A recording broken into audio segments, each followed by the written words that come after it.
And she said, can't come back into orbit because of the UFO. You see this gray circle moving beeline fast across like the surface of the earth. Early 20s, I worked for Fox News. The following is a conversation with Nugent Cantileno. Nugent is a producer at Majors Productions LLC, and he's been working in media for many years. Today, Nugent shares with me an experience he had whilst working for Fox News many years back, cutting together some NASA footage for a segment they were doing. Now, I reached out to Nugent after I saw him talking about this case and wanted to learn more. Anyone on the internet can say anything, and I wanted to see if there was any context, any meat to this story. I wanted to check his credentials and get some real context to see if, like many of the military or intelligence whistleblowers, if he was in fact in a position to know what he knows and to talk about what he's seen. Nugent provided me a ton of documentation on his credentials, and I'm satisfied he worked where he said he did and was in a position to review the footage he said that he did. With that said, he was a fun guy to talk to, and this is a really interesting NASA case. So let's dig in. So tell us a story, man, because when I heard you talk about this, I was like, okay, I need to hear more about this. Yeah, so a little bit about my background. I work in film and television. I am the co-director of our local film commission, so we do all the TV shows and movies. Prior to that, I was working in news, and I always preface this by saying, because when I say where I worked, it's people have a very divisive reaction. People either love it or they're like, "Oh my God, you work for the devil." But early 20s, I worked for Fox News. It was a good opportunity. I took it, and times are also very different then. I had left when things started to get very divisive, but throughout college, I interned every summer, and then I worked there. Um, Part-time and full-time. And my first internship there that summer was 2009. I was working in their documentary unit. And the two documentaries we were doing that summer were Apollo 11 and 9/11. It was an Apollo 11 special. So it was 2009, and technology isn't where it was now. Things weren't really digitized yet, or if they were, it was very, very different. So essentially, they you would have these big beta tapes, right? And you would put them into this machine and you would crank it to a time code, usually on a written log that came with the tape. Then you would send it off to get cut or whatever. I forget exactly how you would have to do it. But essentially, NASA was sending over these raw logs. So they were sending over footage from like the Apollo missions and various space missions. And we were basically tracking, if I remember correctly, the special, it was tracking like, Apollo 11 and then how like the space program has evolved since. So in this particular tape, it was towards the end, coming to the end of this documentary, in the editing process. And we were looking for footage. It was this tape that NASA had sent over. And with it came a typed up log. And I was looking for a time code it was like George Bush speaking. So it had to be around like, the footage had to be around from like 2001, 2002, maybe a little after that. And so I put this tape into this machine. It's again, big beta tape, and I had to crank this dial to the time code listed on, this written log. But the thing with these machines, you can never get the time code just right because, again, you're using a dial, right? It's not like the computers now where you just like go to drag it to the time code. So I happened to go back a little too far. Again, this is the honest to God truth. May I drop it if I'm lying, hand on Bible. It was log footage, and it was the astronauts in the shuttle, and they were like talking down to ground control or whoever they were talking to. And they were like, it was a female speaking. I remember that. And she said, can't come back into orbit because of the UFO. Decided to come home with the orbit burn on 182 that it will. Now, at the time, I had my own office. So I was like, oh, God, I wasn't supposed to see this because, again, this was like the raw logs. And this was not anywhere written in the logs. So I don't know if they sent this over by mistake. They didn't realize it was on the tape. So I closed the door. And I rewound a little further, and then you hear them talking, and they go, tracking the UFO now, and then the camera is outside, looking down at Earth, and you could see the Earth, and you see this gray circle moving beeline fast across like the surface of the Earth. And I called my boss in, and I was like, Clay, you have to look at this. He was a big, big skeptic. And he said, oh, that could be anything. That could be space debris, da, da, da. But I'm telling you, it wasn't. This thing was perfectly round, and it was moving so fast. And yeah, that was what I saw. And again, not listed anywhere. I don't think it was supposed to. If they knew that was on the tape, I don't think they would have sent it over to us. But I saw it, and fast forward now, years later, I was on YouTube because I'm a huge UFO buff. Like, I love anything ever since I was a child. And I came across that footage on YouTube. It said leaked NASA footage, and it was that exact footage that I saw. And I have been hunting for it now for the past 48 hours, and I cannot find it anywhere because, I mean, as you know, there's so much on the internet now. It's like finding a needle in a haystack.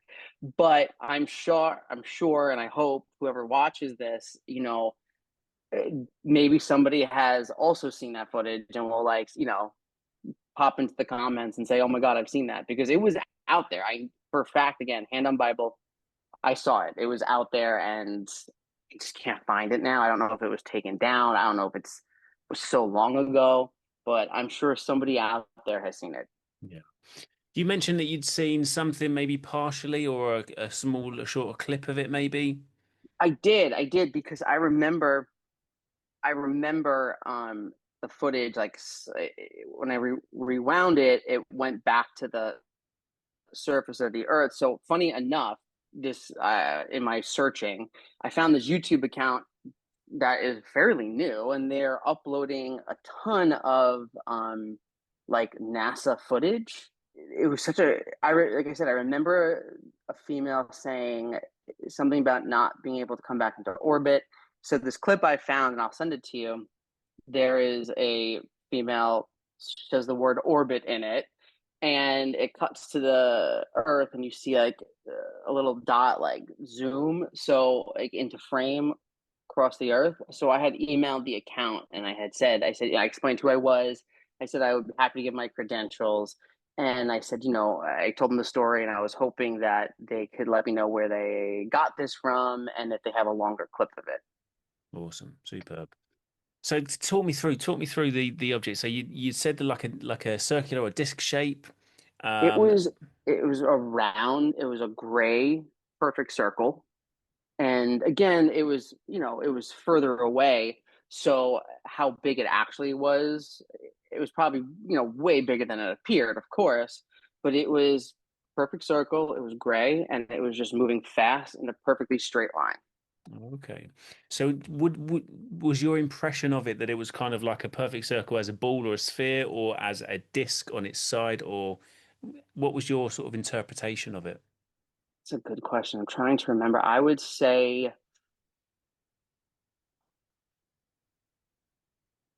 more of a disc shape. I would definitely say more of a disc shape than a ball. Yeah. Okay, interesting. So a disc on its side, or sort of circular, so it's kind of on its, well, not on It its side. was so again, it was looking down, so it was round. Oh, okay, yeah. So if you're looking down, you're looking on top of it, so it was round like that. Okay. So All right. does that make sense? Yeah, that makes sense. Perfect sense. Okay. Wow. So you spoke to your boss and you're like, dude, I was this like, is come look at this. I was like, you gotta look at this. And again, he was a huge skeptic with everything, because we would talk about, different projects they had worked on, and they had debunked like magicians and like all different things. So he was a huge skeptic with this stuff. And he was like, oh, that could be anything. That could be space debris. That could be, and I'm like, that doesn't really look like space. Doesn't look like a rock. So Awesome, man. So you're Fox. When was this roughly? I don't know if you said at the start. Yeah, so this particular job that I was on was 2009, the summer of 2009. So the footage was prior to 2009. And Yeah. again, it was right before a clip of George Bush speaking. So figure the footage had to be typically these logs were done, in chronological order when they would be ingested onto these tapes. I'm assuming that's how NASA did it. So figure this footage was from early 2009, 2000, early 2000, excuse me. Yeah. Wow. So has it come up in anywhere else? I mean, since then, other than you sort of talking to friends and stuff about it and going, look, I saw this, and this is a real Yeah. interesting thing that happened. Did it ever come up again at Fox News, or did you ever speak to like any other NASA people that had, given you more footage and go, hey, a few years ago this happened? Funny enough, yes. I'm not going to name names, not going to drag anybody through the mud, but when in 2015, 2016, I was working full time at that point, and I was on a show that has become very popular. Again, I'm not going to say the name because I don't want to drag anybody, but I happened to mention it. I was like, when I was an intern here back in 2009, da da da da happened, and they laughed at me. They laughed at me. They thought it was a big joke. But what's so funny is that, again, this particular show I was on has become very popular on the network, and they're constantly covering all the UAP stuff now, constantly covering it. And I was like, see, laugh now. Yeah, how the tables have turned. How the tables have turned. Wow. That's Yeah, cool, man. What a cool story. So thank you. very, very cool. And I mean, how do you feel about things now? I mean, you say that, you're into it and, you enjoy sort of looking into the cases and researching and checking out new stories and stuff. And what's the feeling over there? Where are you based now? So I'm in New York. In New I'm York. based in New Cool. York. Yeah, Okay. What's the feeling amongst sort of friends and family and stuff? You guys talk about this? Is it, what's the stigma like? absolutely. I will say this. So uh, I'm a huge, huge believer in this. I was raised Roman Catholic as well. Um, I, to me, there is no doubt in my mind that we're not alone in the universe. The universe is too big. We're like a grain of sand on a beach, right? Yeah. For the most part, the majority of the members of my family are huge believers in this as well. So you might find this interesting. My cousin Joseph, he's a neuroscientist, and throughout our lives, we both were huge, huge believers in this. Like, we'd go to the movies, come home, sit in the car, and just talk about the stuff for hours. So he's a neuroscientist now. He was actually invited to the first Soul conference, and he spoke to. I asked him what I could talk about. He spoke to some intelligent people high up in the intelligence community afterwards. And the thing, I don't want to say who would. If you would like to speak to him, I'm sure he would love to have a conversation with you. I'll be happy to get guys in touch. And again, I'll tell you when we're not recording. But he spoke to somebody very, very prominent who I know for a fact and what they told him was mind blowing. Like it's stuff you would hear in like a sci-fi movie, but it was real. It was coming from somebody so credible, and they had no reason to lie. Um, and yeah, so my family is a huge believer in all of this stuff. And on the side, I own a production company, and my business partner was actually uh, did sound on Lou Elizondo and Tom DeLonge's History Channel show. Oh, yeah. And so he got a chance to speak to Lou and, off camera. And, you know, he was a skeptic. He was a skeptic, my friend Rob. He was a huge skeptic. And then after working on that show, he came back a full believer. So, yeah, I would say the majority of the people around me all believe in this stuff. If they didn't prior, they do now. And I think all the whistleblowers coming out and people who have no reason to lie and put their own reputation on the line, when they come forward and they talk about their experiences, I think it makes naysayers at the very least pause and say, hey, if this is coming from somebody who is credible and not like tinfoil hat people in the middle, I think it opens people's minds up. I will say, like I said, I have a Roman Catholic background. I have been looking into various, what's the word I'm looking for here, interpretations of this stuff. And I'm starting to play with the idea that yes, we're not alone in the universe, but perhaps, you know, there is a more spiritual aspect to this stuff, like Tucker Carlson, who had just said, who is from Fox News. And maybe it's more interdimensional. Maybe it's not extraterrestrial, maybe it's something else. And so that's something I've been playing with recently and thinking about. But regardless, it's something. Regardless, there is something there. That is Yeah. without a doubt in my mind. Yeah, completely agree. It's just that the evidence is like overwhelming now. There's Mm-hmm. so much, so many sightings, so many experiences, so much credible footage and data out there, and really credible people coming forward. And yeah, Absolutely. feel the same. It's exciting times, man. Exciting It times. is. Yeah. We're in the East, well, I'm in the East Coast, so we had all those drones Yeah. a few months ago. And, we had them here on Long Island, is where I'm from, and I saw them. I was driving through Jersey with somebody and I had seen them, and they were there. They were there, and I saw with my own two eyes. What they were, I couldn't tell you, but they were not, it wasn't a helicopter, it wasn't an airplane. That much I can tell you. So, Yeah. Were you seeing orbs as well? Because I'd heard that there were weird looking drone type objects and other things that didn't look like drones at all, that just looked like balls of light in amongst all sorts of different things. Were you just seeing things that absolutely. looked like weird drones or orbs as well? So I saw two types. So I saw there was one that was pretty high up. It was a single red light that was just flying. I saw an orb on the side of the highway, and then the other craft I saw, it looked like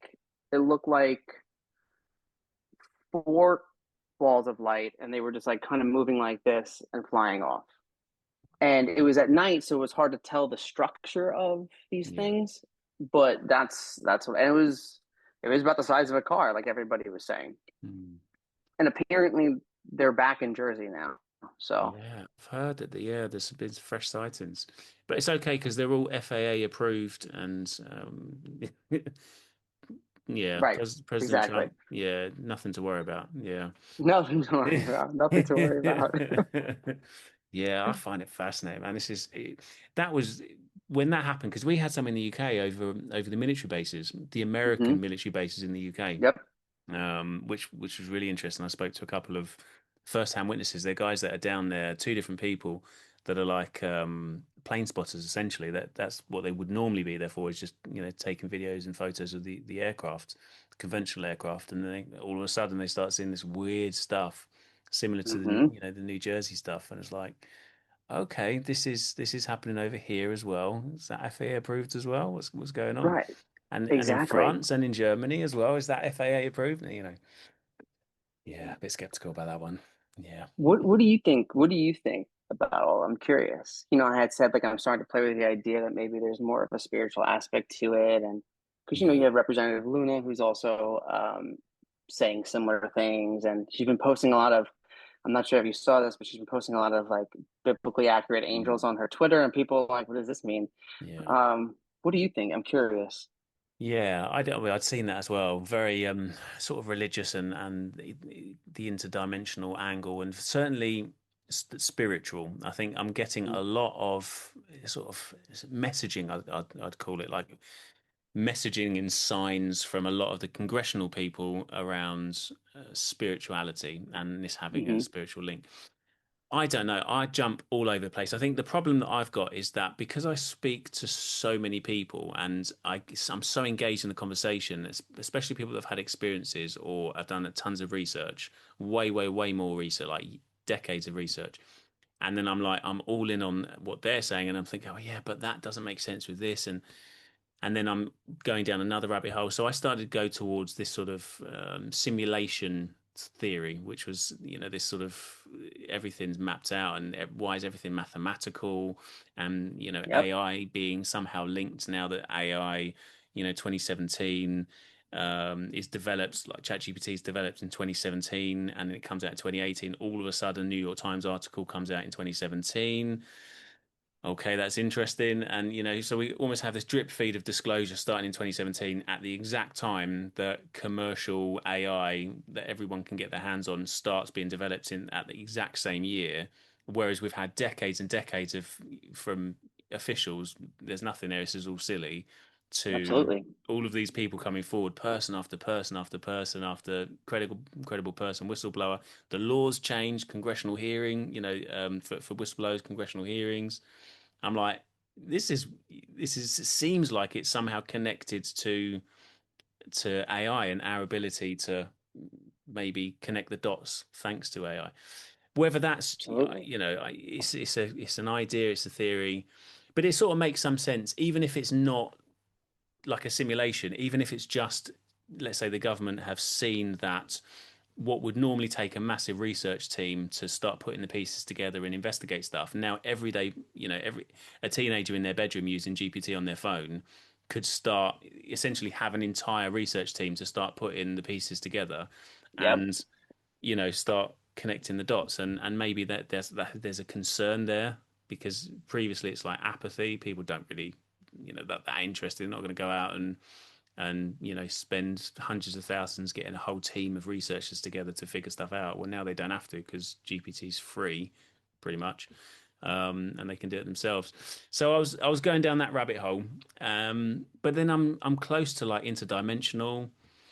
I, I'm I'm I'm I'm sensing something there. It's like it's a feeling, isn't it? Because if you Yep. want to, you can find evidence for every single theory and concept. Yep. Like there's experiences, there's data, there's tons and tons of witnesses and people that will researchers that will put stuff forward and go, look, this it's got to be extraterrestrial, it's got to be interdimensional, or you hear other things. You're like, I don't even, what's crypto dimensional and what's intra Yep. dimensional, and you start going down all of these. Absolutely. But the potential is that look, we know so little really about the universe, about just Earth, about humanity, that the potential, the possibilities are that it could be all of those things, and that's like mind blowing, isn't Hmm. it? As you say, like a grain of salt, sorry, a grain of sand on a beach is how big the universe is. That could be the same as like dimensions. There could be that same number of dimensions as a grain of sand on a beach. Yep. And it's hard to get your head around. It's like we know nothing about space and where we came from and what happened before the Big Bang, and we don't. Yeah, we don't know anything. I mean, I'm rambling a little bit, but it's because it's just so. It could be so complex that we may Yes. never fully understand. And I mean, I hope It, we do, before I so do I. die. And I hope in our lifetime, exactly, exactly. And believe me, you're not rambling because I was just rambling 5 minutes ago because it's so easy to talk about all the different avenues that this can go down, and the simulation theory, which I've also played with, and I just as I say that, my Siri acted up, so turned on. That's scary because that freaks me out a little bit. Because then, what happens when we die, right? Where Yeah. where do we go? Does the simulation just turn us off? Um, you know, it's it's something else. What I am have been looking at a lot and been following is the what was it 31 Atlas Oh yeah, interstellar yeah, object that yeah. The that I'm A very A interested three about that. I3 Atlas, is it? Is that I3? yeah, something Yeah, like yeah, that, yeah. yeah. Yeah, I'm that's very interesting, isn't it? curious. And this sort of link, and people are suggesting that it was. I know Jeremy Corbell was talking about something coming, and they were going to lie about something in Yep. 2026, 2027. It's going to be a lie, and it's going to be a crafts coming. But I think he since said like it's not that he wasn't referring to that thing, and that thing's coming Yeah. in November. Yeah, that's interesting. I know that Avi Loeb has been for those listening, Professor Avi Loeb from Harvard has been saying that there's a potential that it could be an Yep. alien craft of some kind, technology, extraterrestrial technology, or extraterrestrial, not extraterrestrial, interstellar Interstellar. technology. Yeah, I mean, yeah, that would be cool. Yeah, as long as it It doesn't would be. come It's to interesting. Earth. Just yeah, I think it's supposed to. It's supposed to go around the sun or something, but it's not performing like a regular comet would. So I will say what I have found to be a great resource lately for me is Twitter or X and Instagram. I've been finding a lot of information on there because it's more you're more connected to people as opposed to what news stations are putting out. Yeah, Because again, having worked in news, I could tell you firsthand that every station has their own agenda that they're pushing and they have their own outlook, even if it isn't overt. So I think things, especially for like you said, like people can research on their own now and connect with each other. I think stuff like social media, yes, it could be detrimental in a lot of ways, but also could be very helpful. So I've been getting a lot of my, of course, vetting everything, but a lot of my news around this stuff from there. yeah, yeah, absolutely. Yeah, you make a good point. Superb. Well, look, it's been an absolute pleasure, man. I really appreciate you talking to me and taking the time and Thank you for sharing asking me. sharing your This was story. awesome. I could talk about this stuff for hours. I appreciate it, man. Well, look, I'm gonna do some digging and see if I can find this footage, and if I can, obviously, I'll put it out, and if not, I'll obviously make a request to everybody that watches it to go out and have a look, and Yes, I'm gonna hopefully that keep help. looking too. I'm gonna keep looking too. Yeah. Yeah. And when you stop recording, I will tell you what my cousin was told. I think you'll find it Okay. very interesting. Okay. All right. Well, we'll do the theatrical goodbye so that I can then Yes. I can then press stop and then you can tell me that story because that's Yes, cool. I think you'd be very interested. Okay. All right. Well, look, thanks Okay. very much for talking to me. Thank Take care of you. yourself, man. Cheers. Yes, you too. Bye now. Bye.